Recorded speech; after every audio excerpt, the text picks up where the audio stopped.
Well, hey everybody, and thank you so much for logging in and joining us. It is Wednesday morning, and that means it is MLA Talk Time, and we've got a great episode today. We're going to be bringing you 5 great games for virtual EFL learner.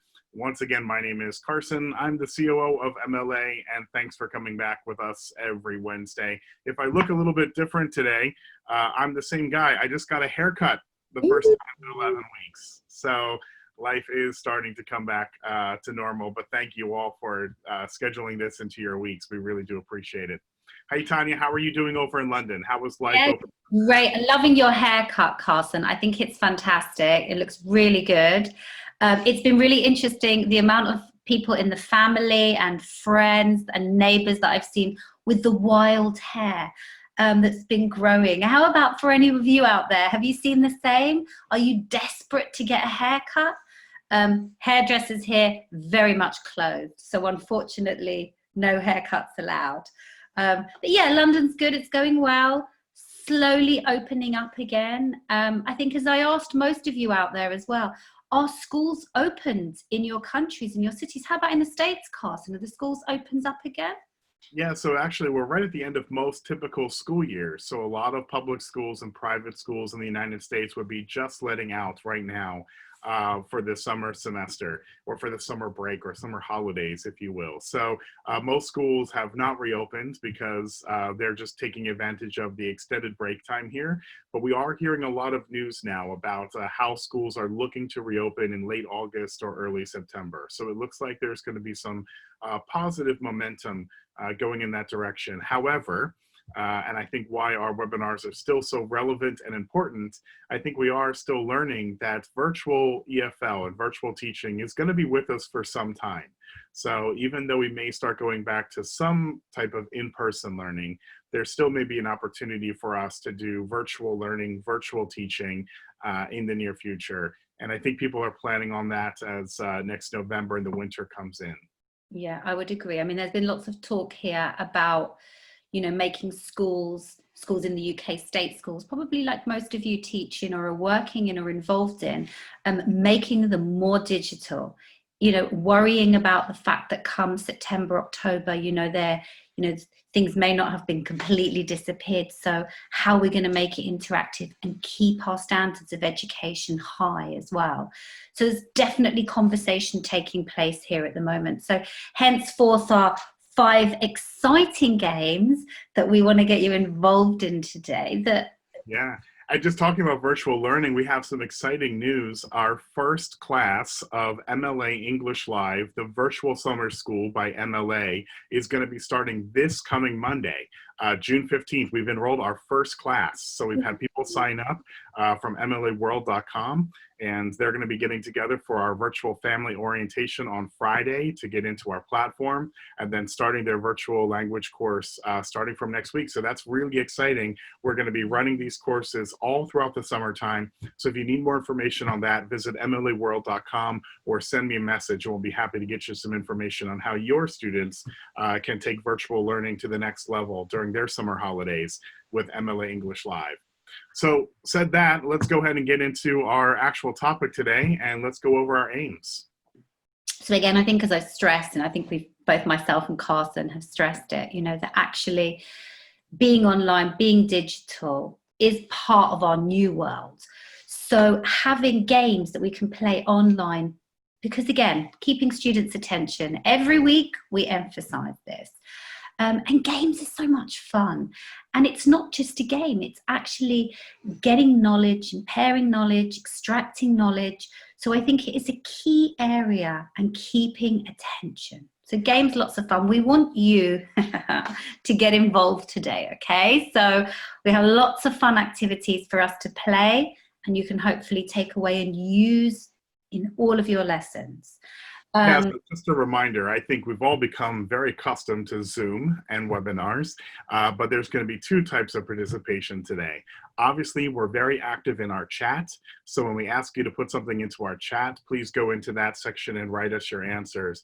But we would love also some more attendee participation by raising the digital hand, and then when we call on you, we will get a notification to unmute your microphone, and then you can join us live. So those are the 2 types of participation we're going to be looking for throughout today's webinar. Yeah, I think that's good to stress. And I think for everybody there, please do that. And also when you're asking your students to do it, then you'll really know how it's done and what it involves to put up your digital hand. So digital games. Now we're going to begin with, do you have a favorite game? I think all teachers do. I know I have mine. Do you have a favorite game that you like to play with your students in your regular classes? So In let's put that life. in the chat. So let's tell us in the chat if you have a favorite game that you've used in the past, 12 weeks or so, doing your online teaching. Any types of games that you've played with your students. So 2 questions in there, everybody. So the first one, any kind of games that you play regularly in your class before lockdown began. And then the second question, games that you've played post lockdown. So please do get into chat and tell us. Yes, words with the alphabet. Great, okay. Great job, Cecilia. That's a little sneak peek of one of our first games coming up here too. So we'll go over that. Lego. Oh, I love Lego. Lego, I don't know that game, Tanya. You're gonna have to tell me about that later. Well, I'm thinking about the real Lego, Carson, not Lego online. So I think we're going to have to ask Flavia. Flavia. Yes, I'm just writing down the name Flavia to tell us a little about a Lego. Memory. I need to keep practicing this just to test my memory, everyone. The Buzz number game before lockdown, and who's the famous baby after lockdown. Okay, that's funny. So like putting up a picture of a baby and having people guess on who it is. Kahoot is definitely a favorite. Yes, Kahoot is a great platform for digital games, especially in EFL. They can be for anything, for cultural, for language. But thank you for bringing up Kahoot. That's a great program for teachers. I like that. Before the lockdown, sticky hands. Very simple. And for primary school, that sounds like fun.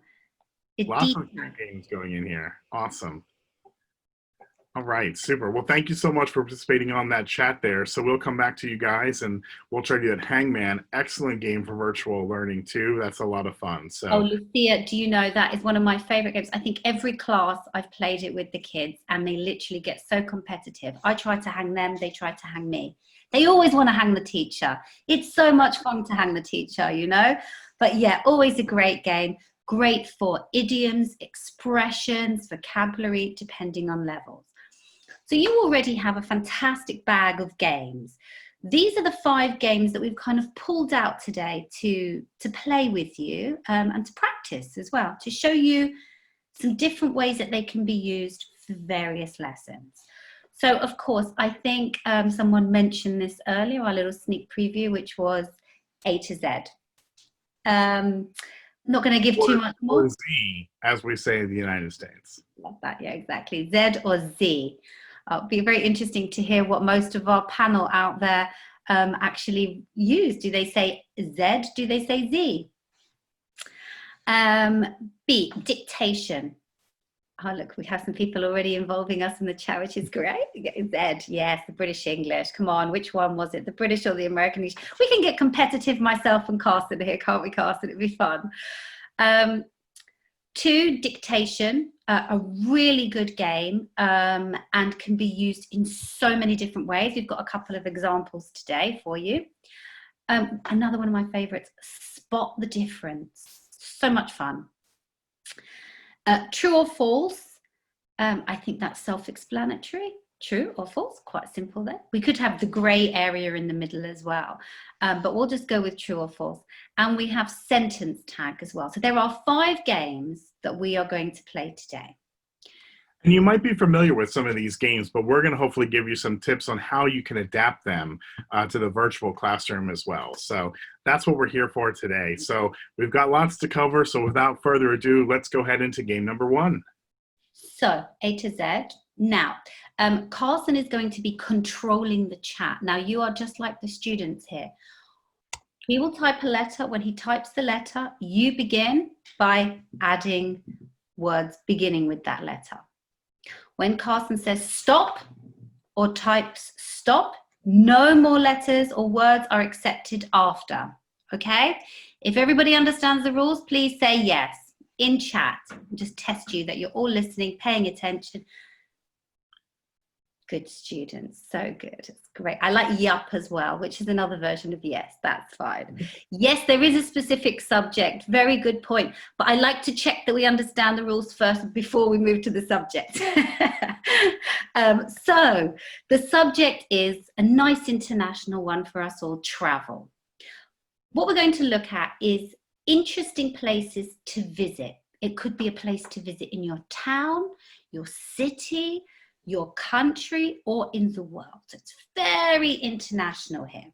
So Carson will begin by typing the letter in, and we will go with stimulating our vocabulary as quickly as we can. I will read out some of those places. So whenever Carson is ready, get ready, beginning with A. All right, so we're looking for places you travel to with the A. Andalusia. Ooh, Acapulco. Very. Amalfi, Atlanta. Nice. Antwerp. Very good. Argentina. Stop. Oh, stop, stop, stop. We were typing too quickly. We got 3 extras. We didn't stop in time. All right, there's your next letter. Let's go through. Barcelona, Barcelona, Big Ben, oh lovely, Bulgaria, Bristol, Bahamas, wow, I can't even keep up, Botswana, Brussels, Belgium, Boston, Barletta, Barbados, Berlin, stop, oh, we've got some extras here, we're too busy typing there, we even got a Baltimore in there afterwards, didn't we? All right, next letter coming your way. C. Everyone a bit stumped there. Oh no, there we go. Como, Chia, Canada, Catalonia, Colombia, China, California, Cambodia again, China. So some good cuts in there. Stop. Oh, we were so close. We still had a few extras in there. D. Dublin, great city. Detroit. Wow. It's so fast, guys. I can't even keep up with the reading of it. So well done. Delaware. Dublin. Oh, there's lots of Dublin there. There's obviously lots of people been to Ireland. Dover. Oh, thank you very much. Dallas. People know their states and cities in the U.S. too. That's impressive. It's very good, isn't it? All right, there we go. Oh, I've done so well. We're on D and nobody has gone over D, so well done. That's the first time. We're on E. Oh, thank you so much. England. Yeah. I love the mix of cities and countries and states. They're a really good mix going on right now. It's a really nice thing, and it just shows, it just keeps that range of vocabulary much wider, everybody, than just limited. Stop. Ooh, we had a few other extra E's there. Okay, we're on F now.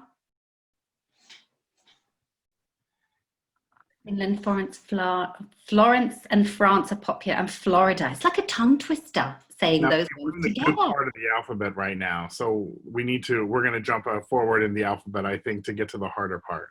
Let's jump forward. Okay, there we go. We're stopping on the F's. Here we go.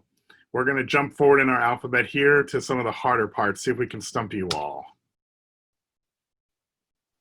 Ooh, who's on a Q? Oh, Quebec, Utah. Oh, there's a Quebec. Oh, there's lots of people with the same one. See if I can have a state in Australia. Does anybody know it beginning with a K? Queensland, Roberto's on it, exactly. Qatar, exactly. I believe the World Cup, Football World Cup is supposed to be there. Is that correct? Yes, coming up. There you go. The next letter coming your way right now. Lots of Russia's Rome, of course. Roma, we wouldn't forget that. Rwanda, love that. Russia, so lots of countries coming through here as well. Romania. Rwanda. Stop. So everyone's got really good at the stop. Oh, there were a few extra that snuck in after that. We didn't see the stop. Okay, so should we jump forward a little bit, Carson? Yeah, here we go. Let's go for a challenging letter. Let's see what we have under the letter U. Suddenly, oh, USA, Uganda. UK. Is That's pretty good. Everybody was It's pretty quick on really good, those. isn't it? Impressive. We've got a very international group of clever, intelligent teachers, haven't we? So, of course, we're going to do Ukraine. All right, so there we go. So we're going to stop Nice. that at the U, and we're going to move forward once again to our next challenge, which is going to be the letter Z or Z. What do we got? Zanzibar, Zanzibar. Zanzibar, Zambia. Oh my goodness. Very There's good, so aren't they? in this group. Zimbabwe, yes, Zambia. Zanti, very nice. Zurich, Yeah. Zurich, of course, Zurich. I didn't even think of Zurich. fabulous, isn't it? Awesome. And stop. I think there was a stop in there. Everybody's too zzz. They can't stop typing. Well, there we go. So here's a great example of the alphabet game. Now, we use the webinar platform on Zoom. When most people are teaching, they're in a meeting. Okay, so in a meeting time, you're going to see multiple people on your screen and microphones are going to be open.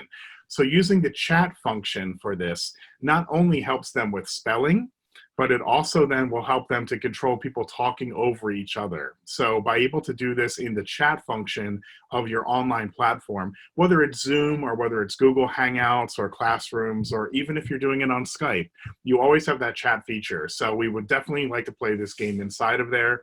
You can choose the topic and then you can scaffold the level from beginners, up to advanced. So you can do political figures if you want for advanced students. You can do animals for younger students. So there's lots of ways to make this lesson perfect, for all different types of learners. Yeah, I think again, as Carson stressed there, you can choose, some of the more challenging letters, just to make it a bit more difficult for some of the higher levels. And again, go to some of the easier letters for the lower level students. And I think here, set time limits. I noticed at the beginning, one of you had mentioned a game which set time limits. Time limits is always really good. For higher level students, if you want to make it challenging, and also for lower level students, so they know when to stop. So that stop thing is quite important, I think, in the classroom. I would say attempt all letters, depending on what your objective of the game is. And this is the good thing, we could go back and review all of the language that you have given us and generate it to expand on lesson, for homework, or for future lessons. So again, that A to Z is capturing what I would say is a lot of the language that the kids already have. And then using that to further your lesson as you go on. So A to Z is great, works so well. You can start the other way, work from Z to A. So it doesn't always have to be alphabetical, so you can kind of fun and mix it up a little bit. Yes, but then the teacher needs to know how to do the alphabet backwards, and I don't know if I could do that.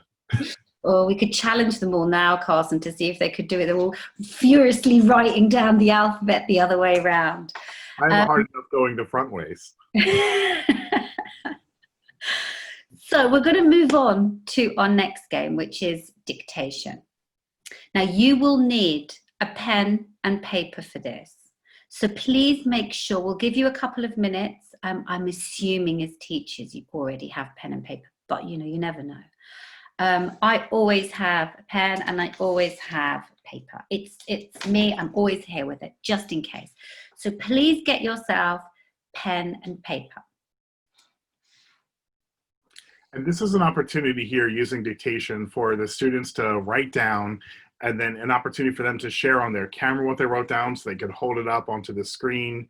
They could read back to you what they were able to have. But often we lose dictation and we lose the actual writing when we go to online lessons. So coming up with lessons that allow students to process what they hear and then also have an opportunity to write in English is very important. And this is why this is such a great game. Yeah, and this, again, is one of my favorites really for dealing with pronunciation, blended sounds, dropped vowels, dropped consonants. So actually, what you hear, like a song, what you hear and what you write down and what's actually said can be three different things. So really developing the ability to really focus and listening and understanding when sounds are blended together. So we're going to do this And we're going to ask you to listen and write down exactly what you hear. And Carson is going to begin by reading you a little extract. So we're going to ask you all to write down exactly what you hear. I'm repeating it again. And we'll also need you to be doing some digital hand raising and telling us what you heard. Okay, so really involved. So please tell us, if you're ready, please tell us in chat, ready. All we want to hear, so we know that we're all ready to go. So please tell us we're ready.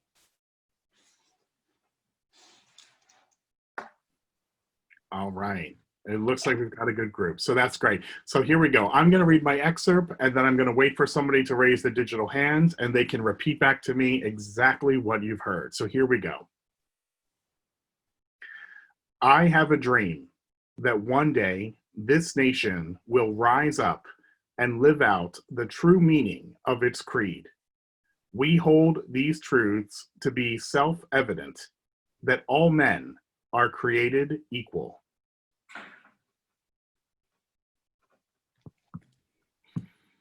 Okay, we've got Roberta was the first one to raise the hand here. So go ahead, Roberta, and unmute that microphone. Again, please. We have some agains, please. We'll hear what Roberta has to say. Yeah. Go ahead, Roberta, and unmute your microphone, and we can hear what you wrote down. Yes, I just heard the first part. I have a dream that one day all races will stay, and then I lost you. Okay, no problem. You got the very beginning of it. Was I supposed to write or just memorize everything you said? Well, it would be best to try to write it down because it would be given. That was so fast. No problem. Well, thanks for participating. Yeah. And we're going to go ahead and read it one more time, and then we'll see if somebody wants to come back and try to come back with it. So here we go. Here's the sentence again. I have a dream that one day this nation will rise up and live out the true meaning of its creed. We hold these truths to be self-evident, that all men are created equal.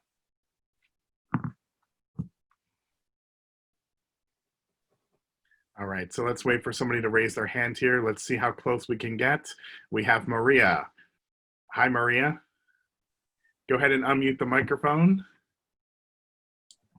Can you hear me? Yes, we can, Maria. What did you hear? I had a dream that one day this nation will rise up and live out the true meaning of its creed. We hold the truth to be self-evident, that all men are created equal. Bravo, wonderful, beautiful, and exactly what it was there. So that's exactly what it was, and I'm sure everybody can recognize what this is from. This is an excerpt from the I Have a Dream speech that was delivered on the steps of the Lincoln Memorial by Dr. Martin Luther King. I think it's very important words for where we are today in our society. So beautiful words, and great job, Maria, writing that down. Yeah, well done, Maria, and everybody, because I was writing it just like you, because I did not know before Carson read this what he was going to read. So I was writing it down, and I didn't get all of it. Yeah. So really well done, Maria. So what's also nice about this too is that not only is it the dictation where you want them to get it correct, but there's probably some words in there that are going to be new words for students. So for example, the word creed is an opportunity to kind of dive deeper into the word creed, maybe the spelling of creed, maybe also the meaning of what creed would be. So you can kind of take this lesson into different directions. Yeah, and I think it's an important one. Yeah, from the dictation point of view, the area that Carson's showing you is that actually this can turn into discussion, into debate, into conversation, divided into teams, understanding the meanings. So much can be done from, you know, a short extract from a speech, and also some of those blended sounds, how some of the, Carson was very articulate with his sound. You could drop some of the sounds that go missing, like the will, and, those words get dropped naturally. So a really good one for pronunciation as well. Now I'm going to do the second dictation, and I get to do the fun of English spelling. Now, how many of you like spelling? Give me a yes or a no in the chat. Do you like spelling? Oh, good. Great, we have some yeses. I like an in bold no, always fun. So. Very nice there. So, English spelling. Now, remember, spelling and pronunciation with our beautiful language can be completely different. So, I would like to give you 3 words. I would like you to write them down, please. And you will then show us the spelling, but also the pronunciation by putting your hand up and telling us what those words are, okay? So let's begin with number 1. The first word is Edinburgh. The second word is nauseous. And the third word is separate. As you can see, Carson's taking part as well, everyone. So, again, number 1, could somebody please, in the chat, if you feel like it, put it into the chat, but also anybody want to raise their hand and give me the pronunciation for this? We have Roberta that has the spelling, hopefully, and pronunciation. Go ahead and unmute the microphone, Roberta. Spelling perfect, Roberta. So you've spelt it there for us in chat. Absolutely perfect. And the spelling and the pronunciation, I would say, for us. Edinburgh. Perfect. Now, how do people get this wrong, Roberta? How do most people end up pronouncing it because of the spelling? They would say Edinburgh. Perfect, Roberta. You're absolutely 100% correct there. Exactly. So this is a really good one for dictation, for spelling and pronunciation. Always mixed up. So really good. Edinburgh, not Edinburgh. Yes, great. Thank you. Okay, so number 2, would anybody like to put up their digital hand and give us the spelling and the pronunciation? Has everyone gone shy? Not me. All right. I think number 2 is too difficult. We don't have anybody participating with their hand up for this one. Very good, though. There's an attempt there, which gets you extra points for attempting it. So again, there was nauseous. It's an interesting word, isn't it? Even just the pronunciation of it. Nauseous. And perfect, Maria. Top marks right there. Nauseous. Well, I will tell you, that is not how I spelled it. I had I-U-S at the end. Did you? Okay, right, yeah. And again, you see how some people would have heard noisiest. And I think that is really interesting because the pronunciation, even when you're dictating, can be heard differently by different people. So dictation is an excellent thing to practice with your students and with yourself and with friends. A little game for you. And the third word then. Now, oh, they're already typing in. I was going to say, let's try to have somebody spell it on the digital hand so they can actually spell it with the letters. But we do have a couple people typing in already. Who wants to do it? We've got Michaela here. Go ahead and unmute that microphone, Michaela. Oh, she put her hand down. That quick. There and gone. Yes. And so the third one, what was the third word? Did somebody put it into the chat? I didn't actually see it in the chat, so let me have a quick look. Yes, separate. Exactly. So just calming down, obviously there's 3 words there. Now we know Edinburgh is a place, a city based in Scotland. So I think, we run a centre there. It's a very popular destination, great city. Number 2, what does nauseous mean? Anybody like to give me a definition of nauseous? We have feeling sick from Enza. Yes, and I think that is, yes, nauseous, describing that feeling of sickness. Exactly. Feel like you're going to vomit. Exactly. And a tricky spelling word, isn't it? With lots of different elements in there just to really confuse people. And again, the third one, separate. Detached. Lovely. Again, so again, even something like dictation with spelling, synonyms, similar words or opposite words. There's so much you can do with that, and really, really helps with listening and pronunciation. So that's our game 2. That's dictation. We hope you enjoyed that to be used. And there's some different ideas there that you can do with your students. Set time limits, engage them, get the students to dictate to each other, which is always a good one, obviously in English, and set them particular spelling or pronunciation challenges to really help with that listen and focus of writing as well. And here's an opportunity to take this into another digital way. So we talk about breakout rooms. So if you're teaching using the Zoom platform, there's the opportunity to do breakout rooms where you can put your students in pairs or you can put your students in small groups. So instead of doing dictation with the whole group all together, you can have each one of them practice not only doing the reading and doing the dictating, but then also doing the actual writing down themselves. So there's an opportunity for both using some of those online features with your multiple platforms. So it's a great exercise for online learning. All right. So now we get into one of my absolute favorite games. We do this called Spot the Difference. Now in Spot the Difference, you know, this is something that a lot of times you think that, well, you have to be able to do this by yourselves or you have to do this in person. You have 2 images and they look identical, but there's going to be 5 differences in these. You can find these images online. Just doing a quick Google search on Spot the Difference, you'll find hundreds of images just like this that you can use. And using online learning platforms, you can always use annotation tools. So for example, I can go ahead here into the bottom of my PowerPoint and I can get a digital pen. And that way, when the students are telling me about what the difference is going to be, we can highlight that. So here's what I need now. So now I need some volunteers. I need some people to raise their hands and unmute their microphones. Tell me the difference between the 2 photos. And you're going to tell me that by giving me colors and by giving me directions on where it's going to go.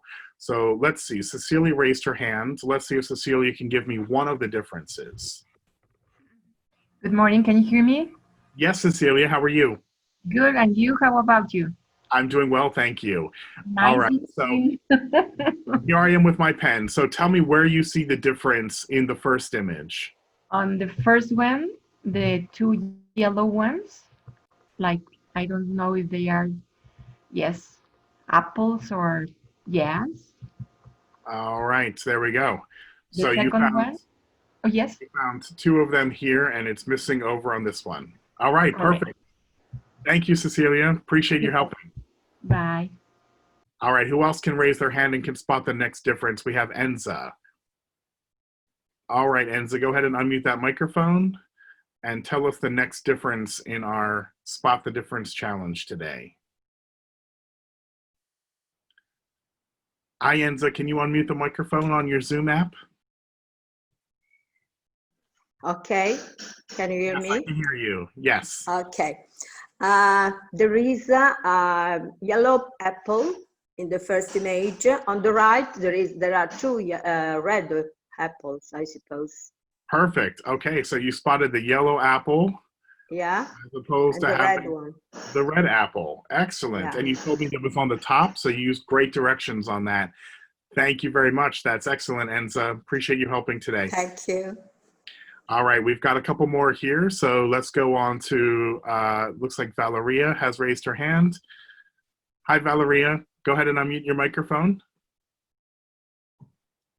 Hi. Hi there. All right, help me find the difference in the photograph. In the first there is the plug, red plug. Okay, and where can I find that? Is it on the top, in the middle, on the bottom? In the middle. Here? yeah, yes. All right, perfect. So there we go. So we found the difference between the green cap and the red cap, and it was on the bottle in the middle. Thank you, Valeria. I appreciate you helping today. Okay. All right, let's go to Susie. Susie has her hand raised. Go ahead, Susie. Unmute that microphone. And Hello. How are you? Okay. Good. On the left, I can see there is some apple juice, while on the right, I think it's orange juice. Okay, so on the left-hand side, you saw this bottle here that Yeah. is a different color than the other bottle. Excellent. All Okay. right, Susie, thank you so much for helping today. Bye. Bye-bye. That was great direction. She was so perfect. Not only did she give colors, but she told me it was on the left. It was great. Let's go to Irina let's see if Irina can spot the last difference in our photos. I can see the last difference on the lower shelf, and it is the cherry tomato on the left picture. Ah, okay, very good. So on the lower shelf, yeah, there is one lone tomato over there on the side. Perfect, yes. Irina. Thank you so much. Thank you so much. Yeah, that's awesome. So you can see, not only is this a fun game that you can play, but it's great for giving directions. So the top, the lower, the middle, using colors. So this is great for beginners of English as well. So the difference in the color between the orange juice and the green juice that was over there, apples and oranges. So really easy to do. There's hundreds of these images online to do. And using your online digital platform, you can use these annotation tools like your pens and your highlighters, and you can make it very interactive between the students and the teachers. So that is our Spot the Difference lesson. Yeah, and there's so much, as Carson said, that you can do with that. And again, I would say Spot the Difference can be taken outside of just the picture images. Although you can ask the students to go to their fridge. I'm not sure their parents are going to feel. Go to their fridge, take a picture of the fridge, and then move a couple of things around, take another picture of the fridge, put it together, and they have a lesson ready to go with their classmates. You can do the same as teachers. Again, I also say, look, spot the difference in various other things that are relevant to our young learners. Music, big one. Take a song, 2 different artists, 2 different generations. Play the 2 different songs. Ask the students to spot the difference, notice the differences. Give them situations.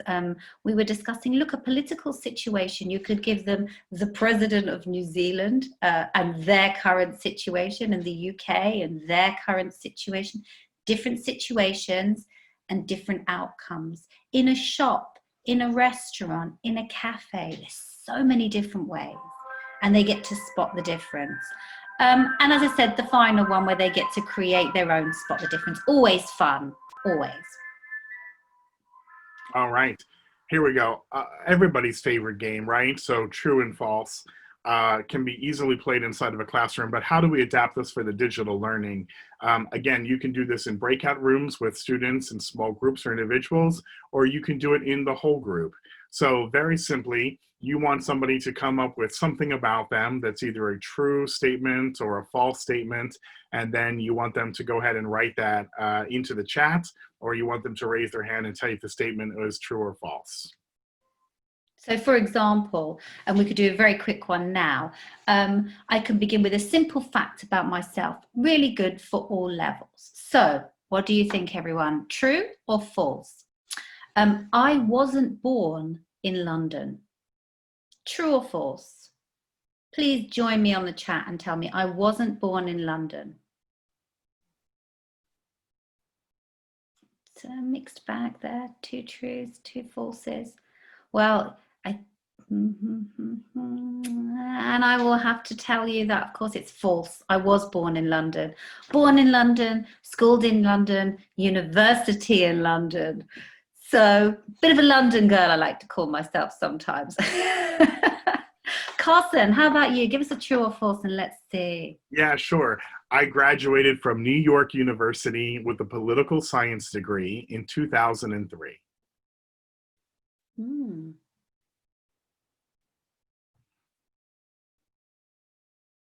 There's a lot of truths coming through there. A couple of falses, a couple of truths. Oh, and then it's divided again. So we have a kind of split bag there between the truths and the falses. Lots of mixes there. Well, I will tell you that that is false. I actually attended a small private liberal arts college called Rider University, but I did graduate in 2003 with a political science major. Okay, right. So it's quite close then. A second one, and again, so much fun, so easy to play. The population in London is 9 million. True or false?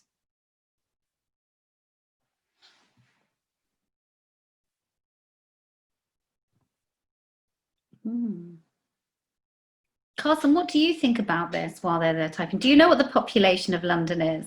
Gee, I don't know, but I know the population of New York City is 13 million. So I'm thinking that London is slightly smaller. So 9 million sounds just about right. I'm going to say it's true. And you are correct. Look at you. You really have figured that out. It is actually 9 million, although apparently the exact figure is just under 9 million. But we have a sneaking suspicion that there's probably about 9. So again, true or false game. So easy. Can be done in so many different ways. Media stories is a good one, isn't it? About fake news, to highlight fake news. Is this true or is this false? Currently everywhere online. Again, giving them a situation, a time where you got lost, true or false. And it's great for lower to higher levels. Really, it can be used across the entire board. And it can be about a topic or the lesson that you're actually doing. A great conversation starter, true or false.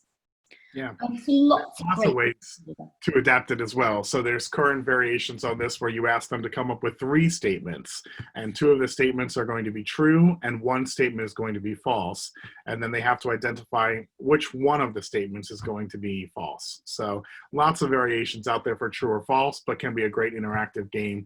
And like I said, a great way to do it online too, with the breakout rooms and using the chat functions. So, all right.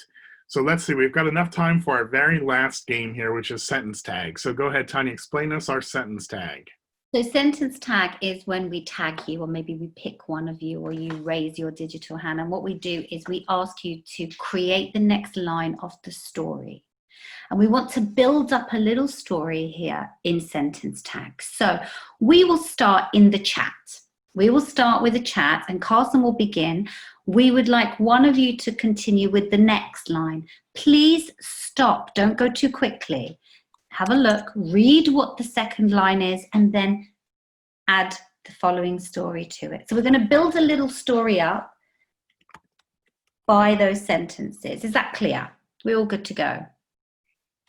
All right, so here we go. So I'm going to put in my first sentence, and then Tanya, are you going to call somebody to write the next one? I'm going to look at all of our attendees today, and I'm going to pick somebody. So please listen for your name. When I call out your name, please can you do or type the next line into chat? So only write into chat if Tanya calls your name. Okay, so here we go. Here's the first sentence. Once upon a time in Baltimore, Maryland, there was a young boy. Roberto Ramadori. All right, so Roberto now is going to type his next sentence into the chat. How is Roberto going? Roberto, hi. He's getting his line ready.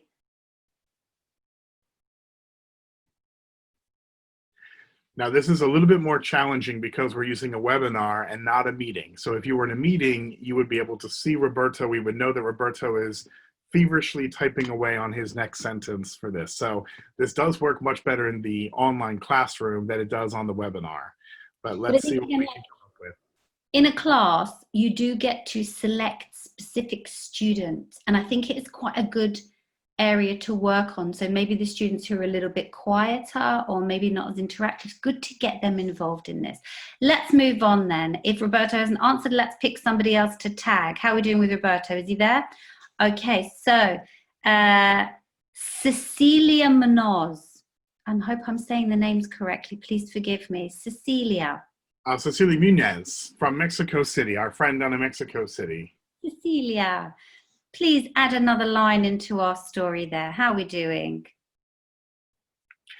And I think, Tanya, what we can also do is we can also have them raise their hand and they can just give us the next sentence in the story as well. So that's a good possibility. Have we had anybody add on to the story yet? We haven't, had we, Carson? Oh, here we go. We have Laura. Yes, let's go. Well, here's Laura. Let's go ahead, Laura. Okay, so we have some other people just joining us in here, which is great.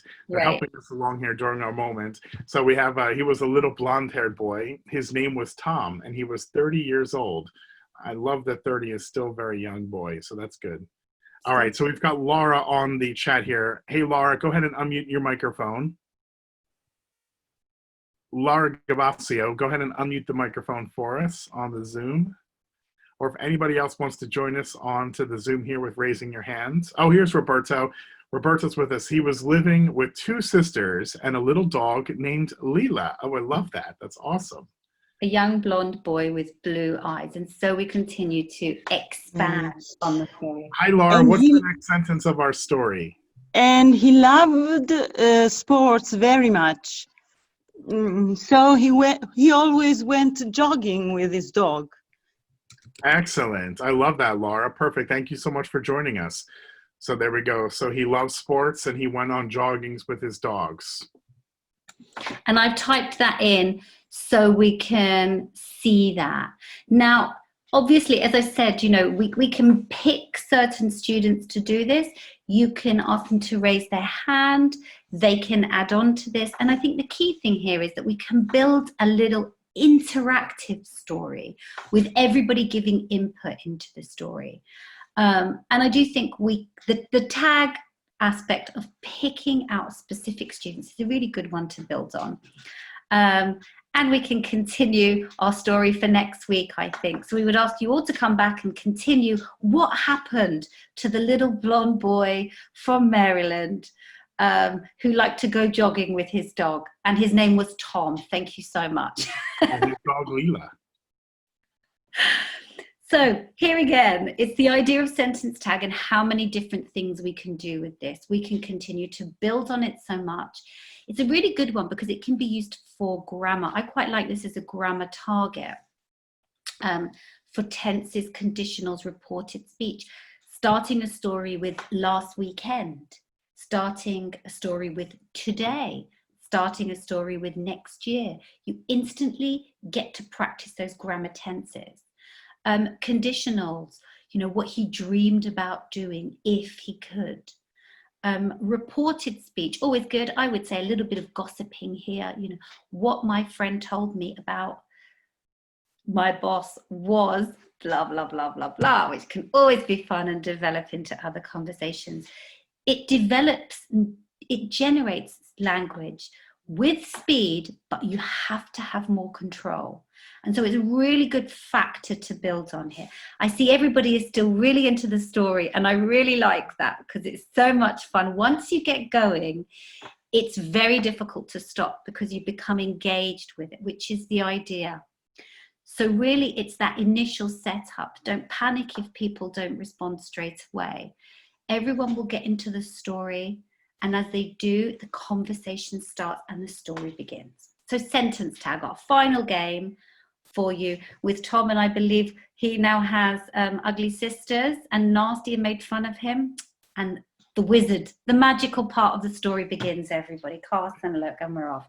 Well, guys, we're coming to the very end of our webinar, but we want to let you know too that we have some additional resources for you that you guys will receive when you get the presentation from us.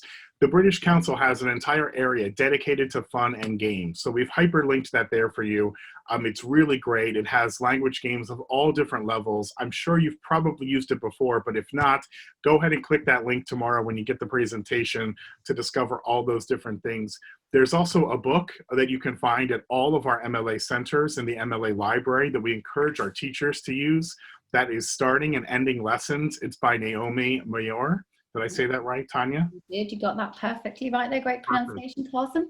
Naomi Mayor, Starting and Ending Lessons. It's a great book, so you can look that up on Amazon if you want to get a copy for yourself. Or next time you're at one of our MLA centers, come into the library and find Starting and Ending Lessons. It's a great way to work on those little fun and games with your lessons. And then, of course, Premier TEFL, another great resource with some links there. So all of these links coming your way tomorrow with the presentation for some great other games to get excited for all different levels. We heard a lot of people asking about EFL for young learners, and we hope that this is some great insight onto how to do games for both young learners, but also advanced learners, and how you can modify those games for online learning and different levels. So thanks, Tanya, for all this great resources for this week and for a lot of fun. Thank you for everybody for participating. It was a really interactive webinar today, so we thank you for being with us and doing that. We're coming towards the end of our webinar series here on Talk Time. We're going to be stopping at the end of June, but we do have a few more episodes coming up here, so stay tuned. We'll be back next Wednesday with another Talk Time. From all of us at MLA, thanks for taking time for Talk Time, and we'll go ahead and see you next week. Bye, everybody.